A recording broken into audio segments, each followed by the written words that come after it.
Sa kabila ng kontrobersyal na pagkatalo, bumuhos pa rin ang suporta kay pambansang kamaong Manny Pacquiao. Kaya naman malaki ang pasasalamat ng ating pambato sa sambayan ng Pilipino. I'm very surprised that this is, it's very clear. I didn't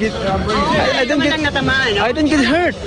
Anong gusto mong sabihin, Manny, dun sa mga fans mo sa Pilipinas? Hindi kasi sila makapaniwala eh. Ginawa natin lahat. Nakita naman nila kung gaano kaganda ng laban, di ba?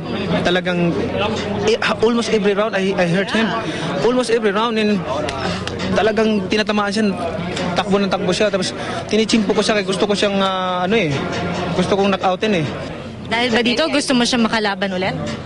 I don't know what's the problem, but anyway, it's okay. Definitely, I believe that I won the fight, but I cannot blame the judges and the referee.